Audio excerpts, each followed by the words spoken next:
Hello and welcome to All For United with me, John Foster, MUFC, and Natalie. How are you doing, Nat? I'm doing good, John. Happy. Good stuff. Have you recovered from the weekend's games, both men's and the women's team, getting some good results? Yeah, and then obviously Paris just throws back the memories when I was there, and it's a shame fans couldn't be there for that one, but it's been good for the club, the I whole. didn't realise. Sorry, was you at the women's? Was you at the men's game last time when we won? Yeah. So it just brought back to a lot of memories of that, and then obviously Rashford again last minute, so it's all good. Absolutely, yeah. Look, thank you to everybody who's joining in. Thank you for all the people in the comments. Thank you. Hello, John. Thank you for coming on. Nat, you've pulled something out of the bag this week. You managed to get fantastic guests on. I think I need to leave you to do the introductions on this one. Yeah, Rich, he works for Sheffield United. He's been in the women's game a long time. So just doing various different things. Rich, welcome to All For United. Thanks for coming on to talk about our women's team. No worries. Thanks for having me on. I'm always happy to chat women's football. You know that. Yeah, definitely. I think we're going to get straight into it, John. Yeah, absolutely. Yeah, thank you for coming on, Rich. So just before we start talking about Man United, just a little bit about yourself and I guess what the life of a week looks like in the from like the journalism side, and how you decide on how to plan your week and this, that, and the other. Is it spontaneous? Is it a routine? How does it fit in with Sheffield United? Just a little bit about that. Yeah, most of it's spontaneous, to be honest. I don't think you can plan a huge amount out. I think the most planned part of it probably is with Sheffield United, because you know when the games are, you know when the training sessions are.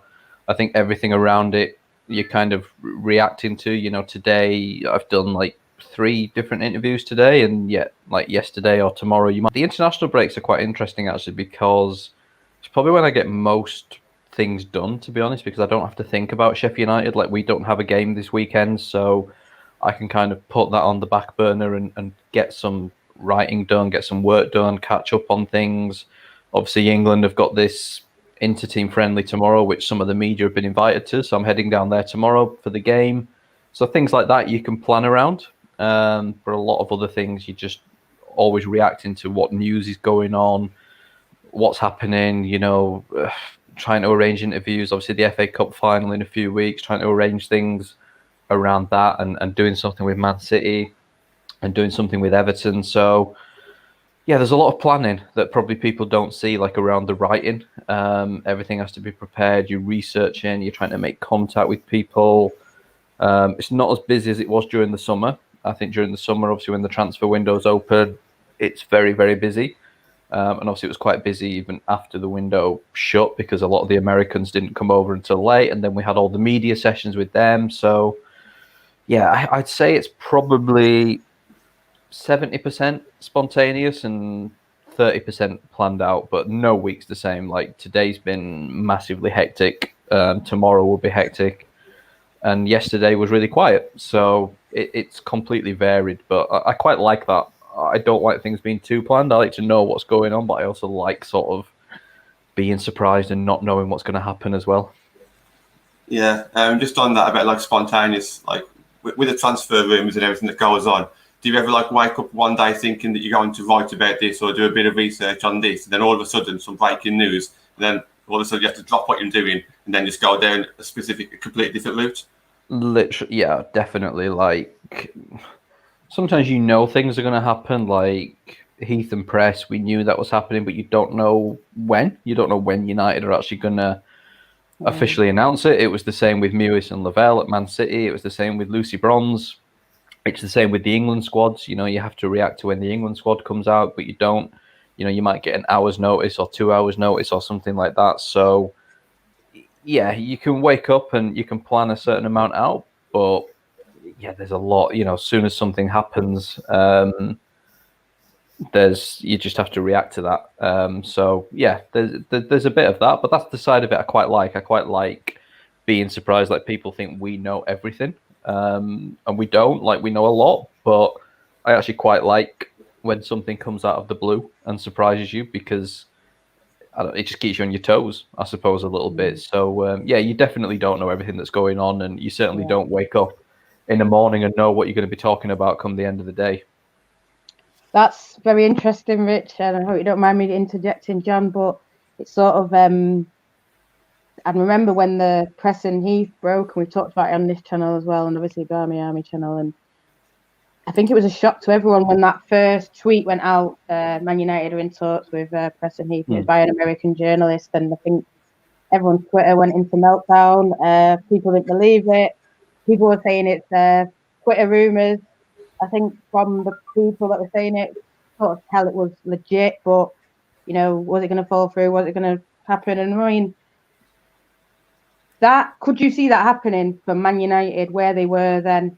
And obviously, 2 years old, and then they've got Preston Heath now through the door.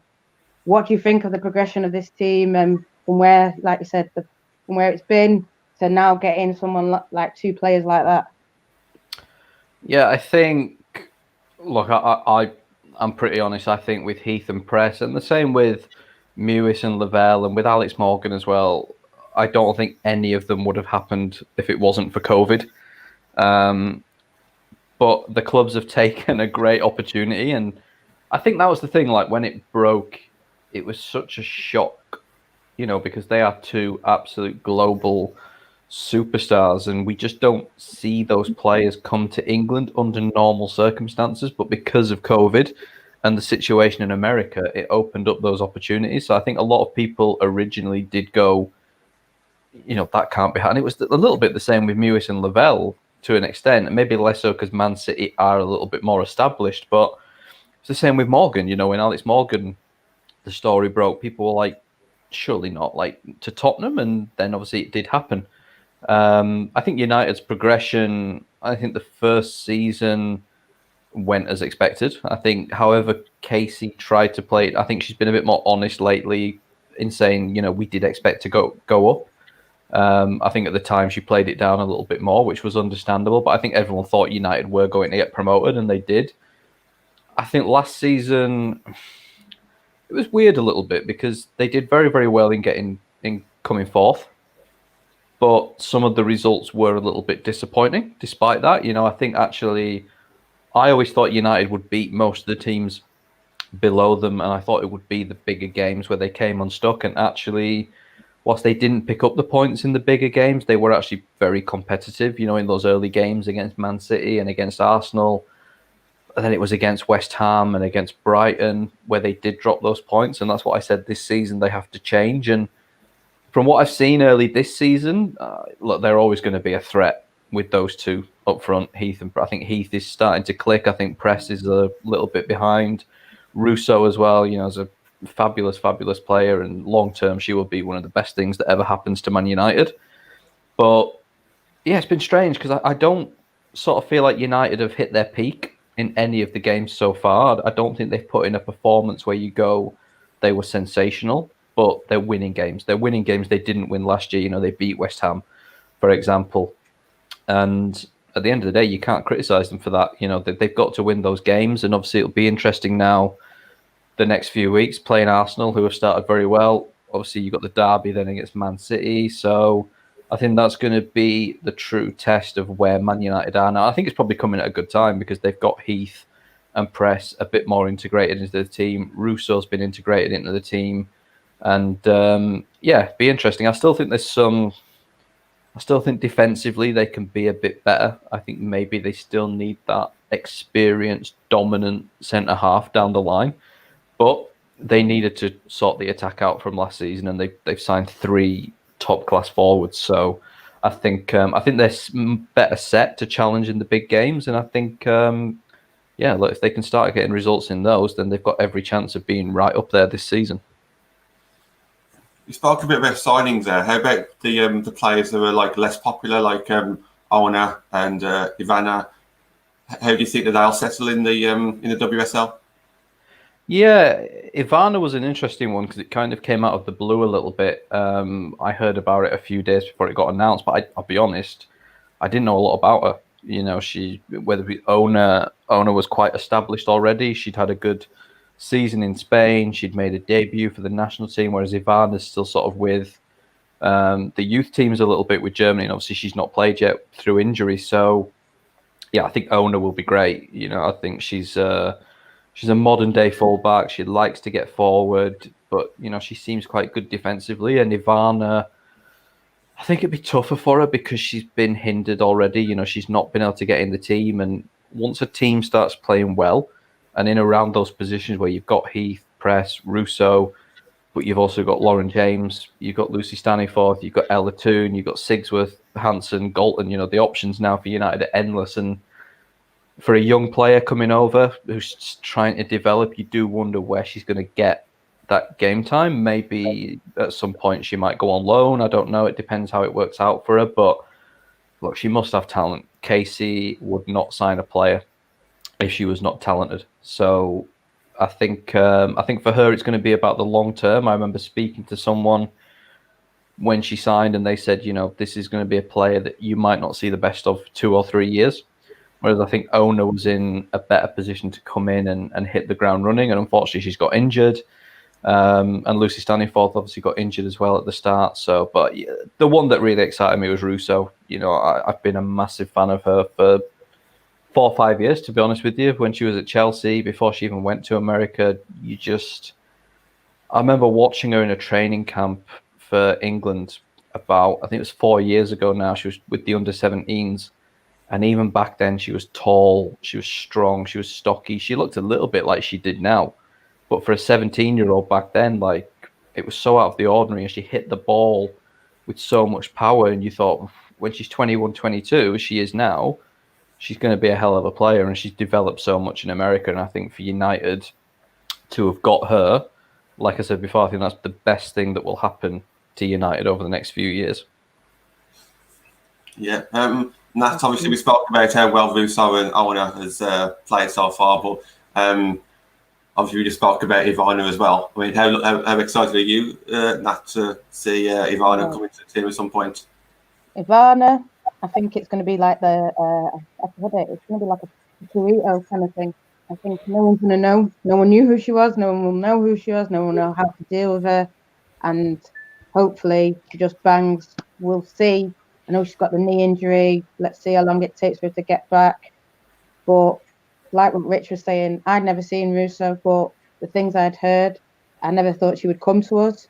But I think we're now at that stage where we are attracting the big players and we can attract them. I mean, I know what Rich was saying with the Press and Heath, but the fact that they even chose to come to us, I think it says, I mean, maybe they might not have had the greatest options, but the fact that they thought, right, Man United, and I think that's them two come in have maybe put us on the map a bit in terms of big players choosing teams.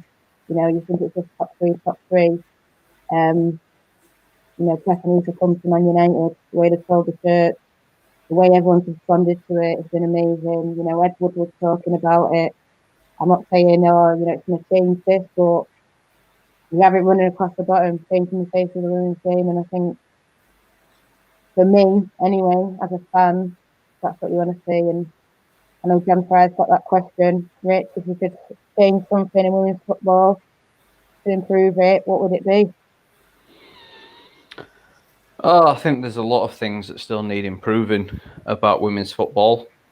I think the same things we talk about a lot of the time. I know you talk about things like officiating, and I think it takes time, because at the end of the day, a lot of the improvements cost money. It takes resources. You have to put resources into it, and resources generally equals money. And there's not a huge amount of it, obviously, in the women's game, particularly. And right now with COVID, the FA, making cuts and everyone's losing money. So maybe it's going to become a bit more of a longer term game than even it was before. I think to the game itself, there's not a lot you can do. That the game will progress at its own speed. The players will progress at its own speed. What you need is everything around it to catch up, and things like officiating hasn't. Back when the league was semi-professional and you had semi-professional referees, you were at the same level. Now the game is at the top level anyway. fully professional. The teams are full time, the players are full time, but the officials aren't. They haven't caught up. So, and that needs the resources, it needs the money, it needs the coaching, so they can train full time and get the analysis and get the mentoring that they need. They've got a tough job. It's a horrible job being a referee, and there's some decisions I do look at in the WSL and say, they're tough decisions to make. And then there's ones, like the Katie Zellen one last year, which was just, you should be able to make those decisions. And if you've got a top referee would make those. And obviously that cost Man United a result. So, yeah, I think officiating is definitely one of them. There's a few things that need improving all round, but I think the game's in a good position. I think there's more teams. I think when COVID happened, a lot of the early discussions were how many of the teams are going to survive, especially in the championship. And actually the fact that everyone is still here and that actually teams have really invested, because the Americans will not have come cheap. And obviously you look at what Leicester have done in our league, it would have been easy for them to say, oh, we're not doing this anymore. We're losing too much money. We're going to put it back a year. Nobody really actually did seem to be overly affected. Everybody, the plans that everybody had, even ourselves at Sheffield United, the recruitment we wanted to do before COVID, we did anyway. So I think that was good. I think that allayed a lot of fears that everybody had about the leagues and how many teams were going to survive. So I think we've got to ride this rough patch out with COVID and hopefully get things back to a little bit of normality, and then hopefully we can start growing the game again. But I think definitely officiating is something that, we talk about probably too often now. I've got a little question as well. I'm just going to interject before we go on to the next point. Do you think that basically there's no fans anywhere, and I know that a lot of men's clubs, National League, EFL are saying that they're struggling to survive. Do you think that it's having that bigger impact on the women's game? I think it will have an impact on. I suppose you'd have to ask the players. I mean, there's certain grounds that are affected more than others. I think some of the bigger grounds where you have smaller crowds, and I include ours in that at Chesterfield. We've got a 10,000 seater stadium and probably get 500 fans in, so it's probably not a huge atmosphere at the best of times. I always think about, even when we went to Aston Villa last season, and it's different now because they play at Walsall, but they played, as you know, Nat, you went to Boldmere. It was a very tight ground, and there was a good atmosphere because 500 people in a ground like Boldmere creates an atmosphere. 500 people in a Pro Act or a Lee Sports Village is different. So I think you'd have to ask each team individually how they feel. I don't think it's had the impact financially because of the small attendances. Teams don't massively rely on match day income because they don't take that much money from it anyway. Most of the money comes through sponsorship deals, or it comes from the men's team. So many of them are linked with the men's team. So I think clubs want fans back, definitely. It has to be done safely because, like I said to you the other day, there are so many protocols that teams are going through that you guys don't see, that even we're going through at Sheffield United just to get games on with our players and our staff there, never mind fans. So there's a lot to be done. Financially, I think clubs will be fine without fans. I think it's finding a way we can do it safely. And I think, again, we're in a tough spot at the moment with COVID. Obviously, things are starting to look like they're getting a little bit worse again. So I think we've got to ride it out through the winter and see where we are early next year. But I hope fans are back before the end of the season. I'd be surprised and disappointed if they're not, but I still don't think it'll be this side of New Year. Yeah. Hope not. Go on, that, sorry. Hope not.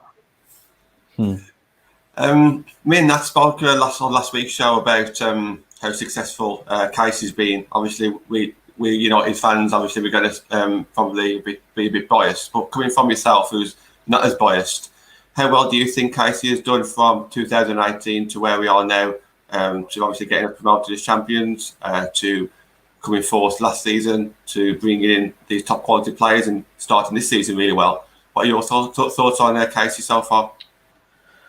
Yeah, like I said at the start, I think the first season they were always expected to do what they did. They had a good cup run. Obviously, they knocked out West Ham in the cup. I think they knocked out Brighton in the FA Cup. So I think she put a good team together. She put good people together, and I liked that she bought a lot of young players, players that needed an opportunity, players like Lauren James, players like Ella Toon, and there were some that it didn't work out with, the likes of obviously Naomi Hartley, who's with us now, Ebony Salmon, who came to us, and Amy Palmer, people like that. But I think that was naturally going to happen. I think the realistic side of it was when you get promoted, going from playing London Bees and Blackburn and teams like that every week to playing Manchester City and Chelsea and Arsenal, you need better players, and if there are players that are not at that level, you have to sign better ones. And you look at the level you have now with Tobin and with Kristen, it's a mile away from the players that you'd need to play in the Championship. So I think she's probably done the right thing with most of them. Some of the younger ones needed an opportunity, and sitting on the bench or not even that at United in the WSL was never going to do the likes of Ebony or Norm or Palms any good. I think last season, like I said again, I think she did well. I think they were disappointing in some games. They lacked a bit of creativity. They were quite reliant on Lauren James at times. I think this year she's done about as well as she could have done in the transfer window. I still, like I said, think they need a real dominant, top quality centre back. I still think defensively they can be got at. I love the midfield. I think I said last season Hayley Ladd would be their best signing, and I genuinely think she was last season. I think Cronin's coming into it a little bit more this year. I think she took a bit of time to get up to speed, but Casey will build a team. It won't be about individuals. She won't buy someone who's a big time Charlie and will come in and might have the odd good game but won't pull their weight for the team. She would rather have players that are going to work hard, players that are going to be part of a team and what United are about. And she's massive on team bonding and doing things away from the pitch. So I think if you don't fall into that category, you're not going to last at Man United, or you're never going to get taken to Man United.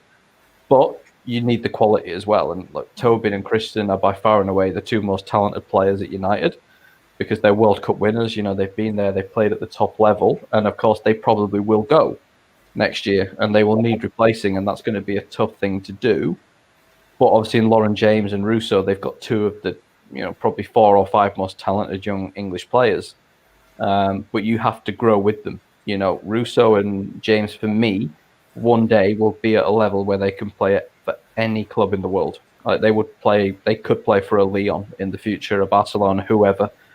And if United don't grow with them, they will start to lose players like that. So I don't think they need to rush it yet. If they didn't win a trophy this season, even if they didn't get top 3 to get into the Champions League, I don't think it would be panic stations. But I think if it doesn't happen in the next year or two, where they're starting to get into Europe or starting to win a cup, then you start to risk your progression, because players like that will then outgrow you and get options elsewhere. If they start playing in the Champions League, then I think the world's Casey's oyster, because she's a very good coach. She's very determined, and she knows what she wants to do. And I think if she gets the opportunity, she could make United great. But there's a lot of competition. Chelsea are not going anywhere. They're not going to stop spending money. They want the best players possible. City, I think, are a work in progress at the moment with the new manager. Arsenal, of course, have got top players. So and Everton as well. They've got big plans over the next few years. So I think it's just up to United to keep growing. And if they keep growing, I think they'll be regular challengers. Yeah, you definitely watched it last week, Rich, because that's what I said. Team bonding, team unity. She's massive on that's it. what she's big on. And you can just tell it's all about team. It's not about me. No iron team. I saw a comment that you put up, John. It was from Amy Webb, and I don't want to go over it, but she said something about Crystal Dunn, impact on his future. I don't know how much you know about that. Do you know anything? Yeah, so they've literally just announced Crystal Dunn's been traded to Portland Thorns, which is obviously Tobin Heath's team. Crystal's a top-class player, like absolute world-class player. Does it have an impact on Tobin? Probably not. I think there's a lot going on in the NWSL at this time of the season. You always get a lot of big trades, and especially it's a very complicated situation. I'm not even going to confess to knowing the ins and outs, but because there's a new team coming into the NWSL next year, they have to have a draft where teams can release certain players for this draft that then this new team can pick up, and everyone's just trading things around now, working out, who they might want to, release, which players they want to keep, and there's a lot going on. So I don't think it will impact Tobin too much. I think when she goes back there, she'll probably go back to the Thorns. But yeah, the NWSL at this time of the season, if you think the WSL transfer window is crazy, the NWSL, when they start drafting and they start trading players left, right, and centre, it's completely crazy. So it's a good deal for Thorns because Dunn's a top class player, but I don't think it will have too much of an impact on Heath. But we'll see going forward. We'll talk about one of my favourite players in a second, but I don't know if Rich, you feel comfortable answering this one here about the club's finances being split, so maybe have a separate, like the women's and the men's, announce them kind of separately. I think it's up to the club. I mean, I don't think it's a massive issue. I think some clubs want to bury their finances away in the men's because most are linked. Most do get, cash injections from the men's side. That's how a lot of clubs survive. United want to do that separately, and that's fine. I think it can work both ways because you can look at it and say, well, they're being open, but you can also look at it and sometimes it lays bare just how little money there is compared to the men, even though United probably are one of the better off teams. So yeah, if I'm being honest, I don't get too involved with the financial side of things. I actually find it a little bit dull. I just think, the top clubs will spend money because they have it. And, people say, will it become like the Premier League? I don't know what feels, even since day one, Arsenal dominated women's football long before the WSL. Chelsea have been there for 6 years. Man City have been there for 6 years. This isn't like a new thing where the top clubs have been at the top of the league. So I don't think it would become like the Premier League. I think it's already there. The teams with the most money are at the top of the league. So, yeah, I don't tend to delve too much into the finances because, every club has different amounts of money and the ones with the most are going to rise to the top. That's just natural. So, I can understand people don't like it and people get fed up with it, but it's how football is and it's how football's been for a long time and it's how football's going to be for a long time. Yeah, absolutely. Yeah. So I want to bring a player into it that I know that you know a little bit about from the past, Rich. I always say, oh, my favourite player is this person. So one week it might be Jess, and then he might put a video up, and I'll be like, oh, Tony's my favourite player, and then I'll say Hanson give an interview, and Hanson's my favourite player. But I think what I will stick by is a player that excites me more than anyone. If I want someone to pick up a ball and run towards a goal to get me off my seat, so to speak, it's Leah Galton. And I think she's done amazing for us, especially in the second season, last season. Rich, I haven't really got any questions for you as such, but just basically what are your thoughts around Leah and her progression in like the last 10 years or so? Yeah, so Leah was one of the first people I ever met in women's football and never really kept in touch with her. Like, I haven't spoken to her for a long time. It's the one thing I always say to young journalists, like, keep every contact you ever make because you don't know when they're going to come in handy. Like, I mean, I wasn't like particularly ignorant about it. I didn't not keep in touch with her because I didn't think she was going to make it. I didn't keep in touch with her because I didn't think I would still be involved in women's football in 10 years. Never mind Leah playing for Man United. So, but yeah, she was so when I first got involved and I was sort of covering Leeds United just after they'd basically not gone for a WSL license when the WSL started back in 2011. They obviously lost all their players. They had top player. They had Carly Telford and Steph Horton and Rachel Daly and Jade Moore and Ellen White and a lot of great players. And obviously it was basically left to whatever was left, you know, the younger players, and Leah was one of them.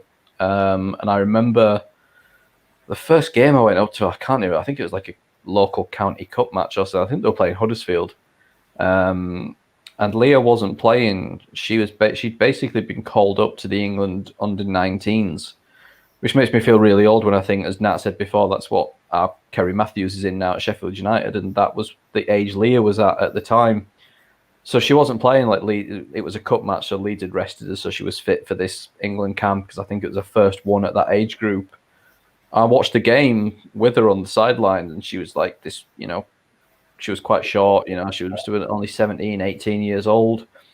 And yeah, I remember watching her play a few weeks later when she came back, and, you know, again, I was quite ignorant to it at the time because I didn't know what the level was. Like, I didn't know what that level was like compared to the WSL. I just watched Leeds, and like, she was the best player. So I was like, oh, you know, she's great, but I didn't have anything to reference it against because I'd never watched the WSL. I'd never watched England. But I liked what I saw in her. Like, she was very direct. She was sort of a bit of an old-fashioned winger. She just wanted to get the ball, run down the line, get the ball in the box. And then she went to America, and I didn't really keep in touch, but obviously followed her progression. And yeah, the next thing I knew, she was getting drafted, went to Sky Blue, and then she ended up at Bayern Munich. And then I think she had a break from the game for a bit before she went to Man United. And you just think, oh, where's she going to pop up? You know, she's going to just flitter around sort of the lower leagues or go around Europe like so many players do. And obviously Casey took a shot on her, and, you know, it was a great move because she had a great season last year. I hope she can keep that up, because obviously with Tobin and with Kristen and with Alessia, you know, you sort of look at that and think that's probably going to be United's front three this season, because they are, you know, Alessia's, you know, had a great start. So I'm sure Leah will still get opportunities, but I hope she can still keep growing, because she is a great player. You know, she had a great season last year, and yeah, it's just nice to have seen her do well. You know, when you think back to, you know, the first time I saw her, which is, you know, a decade ago now. So she was an exciting player back then, and she's an exciting player now. And yeah, it's great to see her doing well. I'd like to see her play for England maybe, but of course that is, you know, completely up to her. So I think her form last season deserved it. I just hope she hasn't missed that chance, because obviously she might not play as regularly this season. But yeah, it's great. And, you know, you're right when you say she's one of the most exciting players, because she's old fashioned. She just wants to get the ball. You know, she wants to run at players. She wants to shoot. You know, she's powerful. And I think that worked for United a lot last season, the way they played. So yeah, it's nice to see her doing well. Go on, Nat. Yeah, what you said there, Rich, when you said you didn't know the level, so you didn't know who to compare it to, and I think that's how I felt when I saw LJ. You saw her in the Championship, but you didn't. The very, very first few games, even I'd say that us versus Reading, you didn't know. I didn't know anyway that level that she was going to be at, and I think you said it anyway. You know, United need to keep progressing with LJ, and you sort of mentioned there, like, the front three will be this, and then there's players like with Central Hampson, all this, and LJ sort of started with an injury, everything that's gone on, not really coming, had an injury last year. What do you see potentially from LJ? Do you see it being tough for her to get in? Because like you say, we relied on her a lot last season, and now you've got Preston Heath, 2 World Cup winners, you've got Russo. And when I do watch LJ, she looks effortless. She looks like she's not even trying, but you can see, I know she's trying, but it's like that kind of arrogance with her. And I'm not saying she's arrogant, but that's the closest thing I've seen in the women's game to being like a man, like, you know, I'm here. How do you see it going for her this season as well? I think she's a work in progress. Obviously, she's still very young. Like I said, I think with Preston Heath, you know, like you said, they're probably only going to be there a year. So for her and for Leah, I think they're the two I look at mainly and think, you know, they're the two that for me really are good enough to be part of this team moving forward and start for this team moving forward. If United want to be a Champions League team, like Lauren will be good enough to play Champions League football. There's no doubt about that. So I think even if this season she plays a bit of a secondary role, she will learn a lot. From you got people.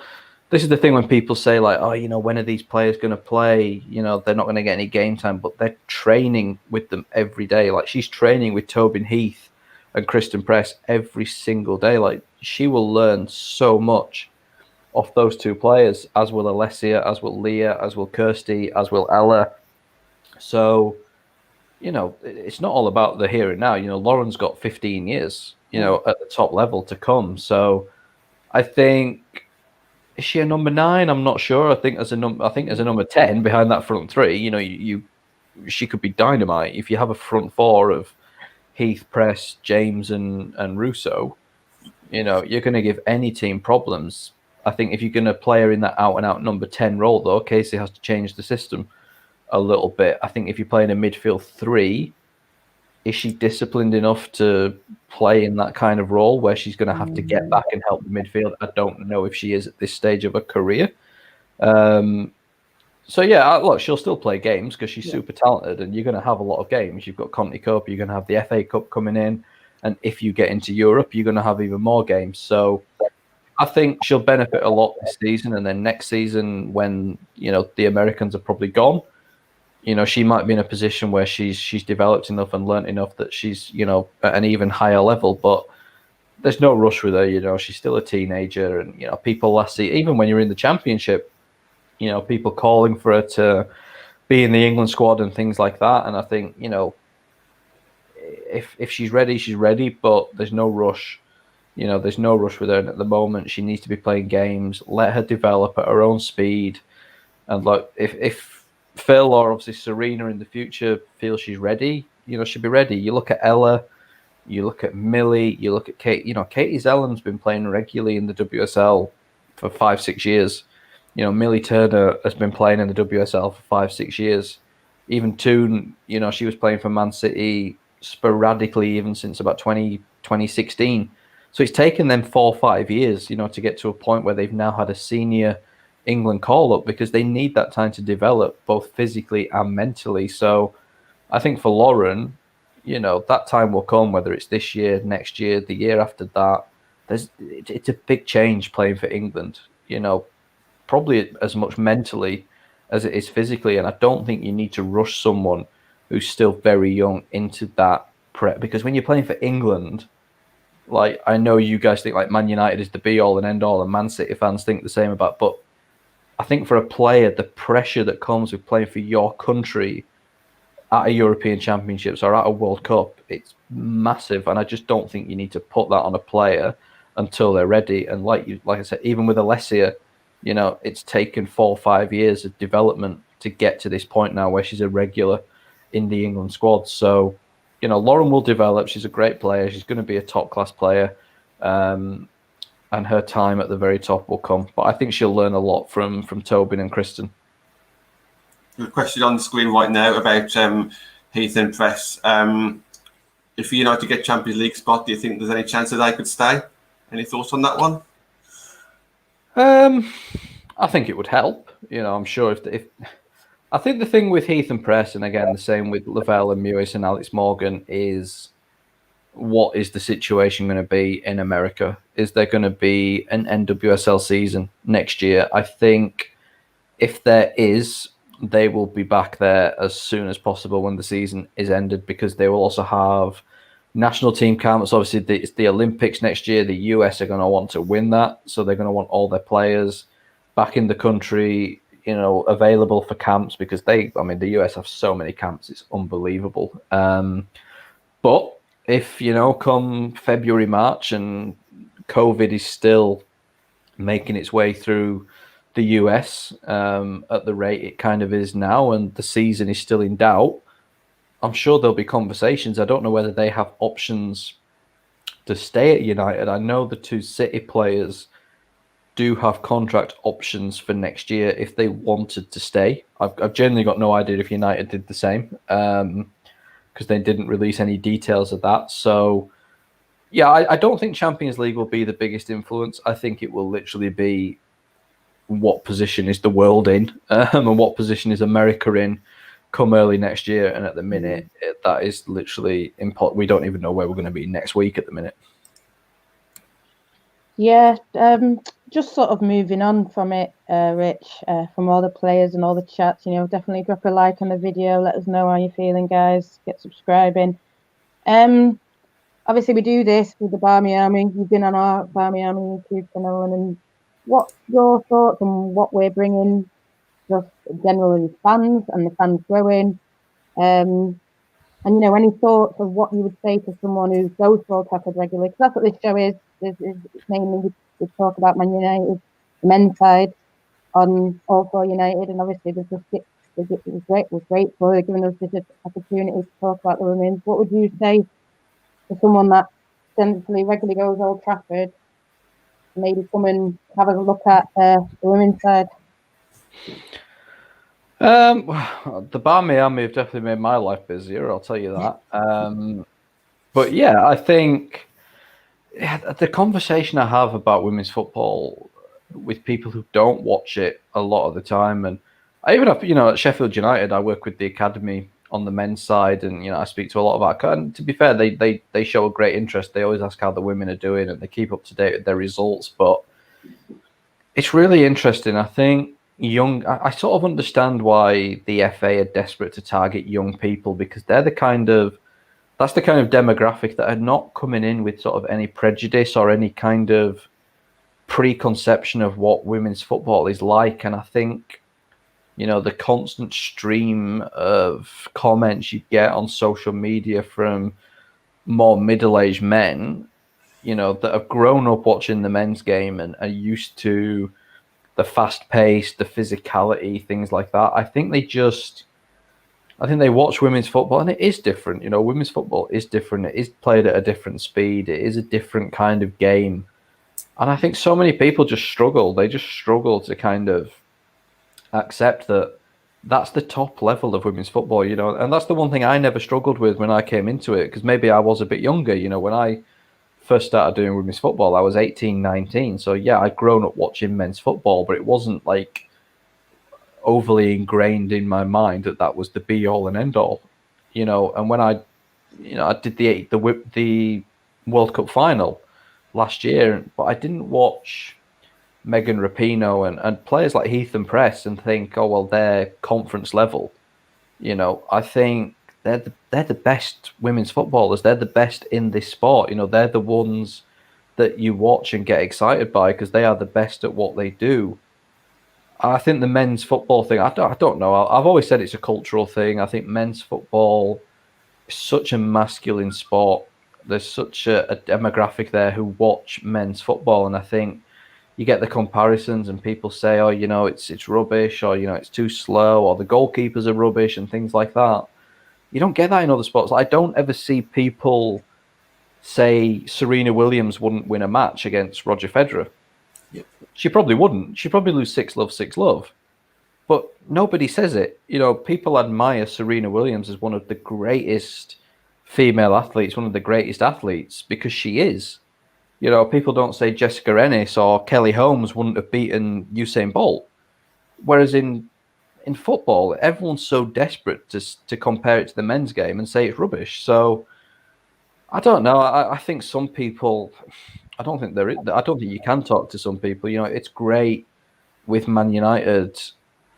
When a club starts from scratch, you are essentially relying on supporters coming over from the men's side, like you guys did. So I think it was great that a bunch of you did come across and got involved with women's football and obviously took to it like you have. And I think the thing I would say is, and again, maybe towards younger ones, and you've experienced this, is the openness. You really can get to know the players. You really get to know you feel involved. You feel a part of it. And I think in men's football, the players are so closed off now. They're like other beings. You don't see them. They're like just locked away. Whereas in the women's game, you can go up and say hello. You can get an autograph. You can get a picture. You know, you can go to the games easy. You don't struggle to get a ticket. You don't have to pay an extortionate amount of money. It's such an accessible sport. Obviously, not at the minute, unfortunately, but in general, you know, it's so easy to get involved in it. And I think that is the unique selling point of women's football. And I know, you know, you guys want it to grow and you want to have, you know, bigger crowds and bigger stadiums and the atmosphere and things like that. And I think we will have that one day. But I think what so many people do love about it is so accessible. You know, it is, the players are right there. You know, they'll come up and talk to you at the end of a game. So I think that's the biggest thing. But, yeah, go on. What I will say is I think even in the bigger stadiums, I think you'll still see it, because I know that when we were at City, and a lot of people said we created a lot of that atmosphere. I know City fans might disagree, but when we were there, they did still all come over. They did still all, you know, after Millie Turner jumped into the away end and Jackie Gronin jumped in, and I think that's what I say to people who go and watch the men. I was watching the men, you know. It wasn't for us winning in Paris. I've been in different European cities and they've just walked off. I've been in Anfield and they've just turned their back and walked away. And I think, like you say, it's the community. It's different in the women's game. You feel like you are actually changing it. You are actually impacting those girls. You can see them run more, say, when the atmosphere raises. I'm not saying you don't see that at Old Trafford. You do see, you know, when the fans get more behind the guys, you see it change. But I think definitely in the women's, because there's not a lot of people, I think they appreciate it so much more. And I think, you know, you have that impact more. So even when we are in a big stadium, they still come over and care, really.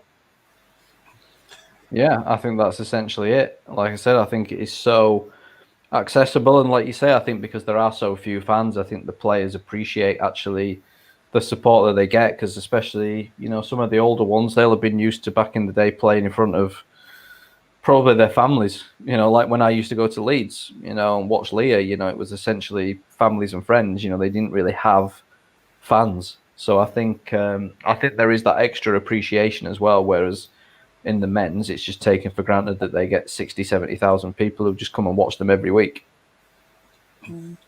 Rich, I just want to echo again what you said in there. One of your frustrations is my biggest frustration when, I guess, uneducated people do talk about the women's game. For me, again, there is no reason to compare. For me, if you're a Man United fan, it doesn't, you know, if Man United women's team are on the TV against Man City, then you cheer for Man United. It's as simple as that. Or, you know, whoever your team is, there shouldn't be any comparison, and I think you hit the nail on the head. I've never heard anyone else say that, but that's exactly what I thought as well. There is no need to talk about the men's game. You know, you can compare maybe like things behind the scenes and the way it's perhaps run to help improve the women's game, because obviously the men's game has got more money in it, and we want the women's team to progress and get promoted and do well as well. But regarding the actual playing style, I don't think it's even a talking point. I watched the under-23s, the men's under-23s academy games. It's not necessarily because I enjoy watching academy games. It's just another Manchester United team. So it definitely frustrates me that other Man United fans just can't show a bit more respect, I guess, in some way, and just watch our women's teams the same way as they would watch, you know, the men's team or the academy teams as well. I am conscious of time, so we've got about 10 minutes left regarding maybe, Rich, where do you see the WSL? Where do you see Man United in the WSL in the next 2 or 3 years? Casey spoke about a 5-year plan. Me and Nat always talk about it on and off screen. Do you think this 5-year plan is going to plan, and where do you see us in the next 2 or 3 years?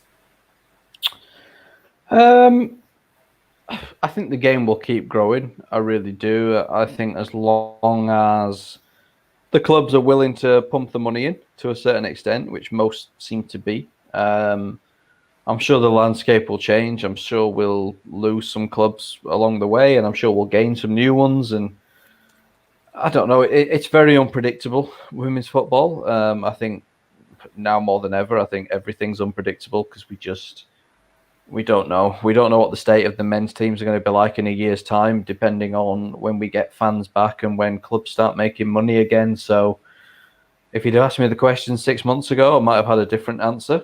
I think it's in a good place, and I think actually, if companies are losing money and they don't want to back the men's game anymore because there's just too much money involved, I think actually you might see more get involved in the women's game because it is cheaper.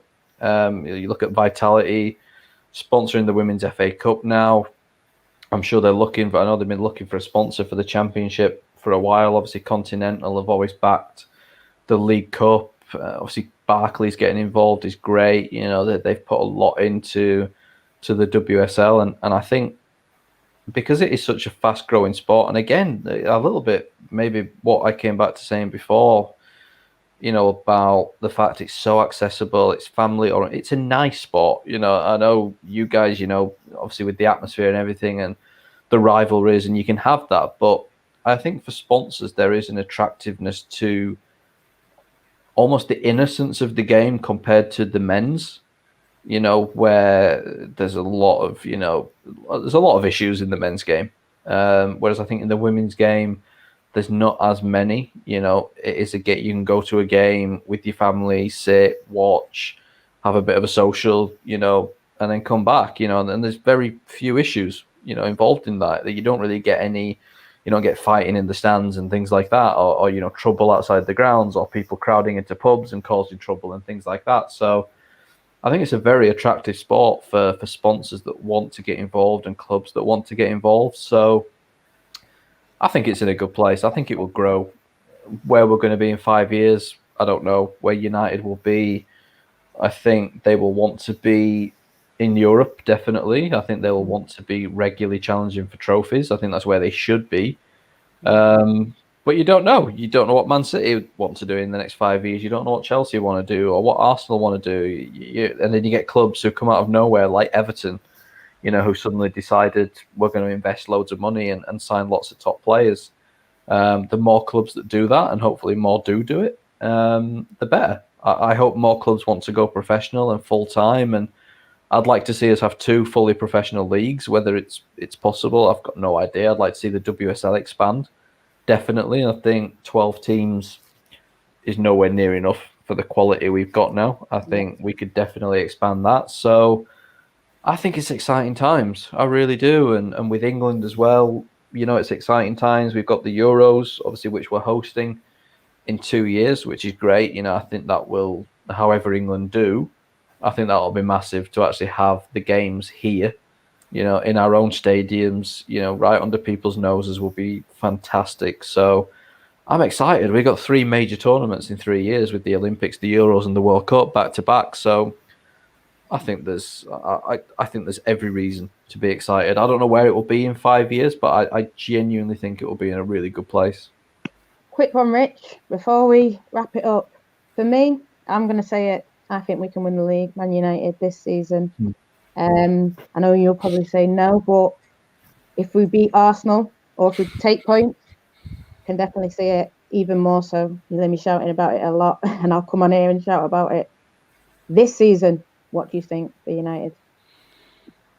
Yeah, I mean, this is what I wrote in my column the other day about how big the next few weeks are, because we now have this consistent run where we have the top teams playing each other. Like you say, United play Arsenal next week, after the week after, I think it is.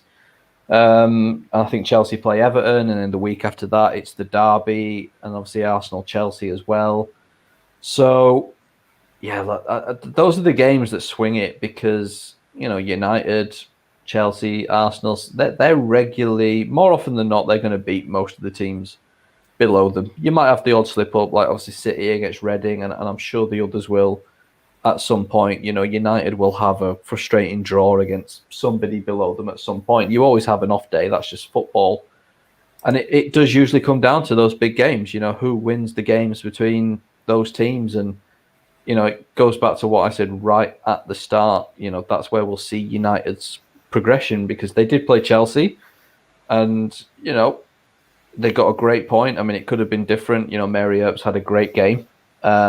but you have to credit her for that. And yeah, I think Arsenal's an interesting test because, you know, they're flying. They're absolutely flying. And obviously they've got probably the best striker in the world right now, and a lot of good players around her. And if United came out of those two games, you know, let's say they got a point against Arsenal and they nicked a win against City, and obviously City don't really have much momentum right now, then you probably have to say they're right in it. If you come out of it having lost both, you probably look at it and say they need a bit more time, you know. And I don't think anyone expects United to win the league this year. Like, I know you said you think you might, but I think the expectation from the outside would be that a team, you know, would not be expected to win the league in their second season, especially when you've got Arsenal, Chelsea, Man City, and of course Everton, who have had a great start.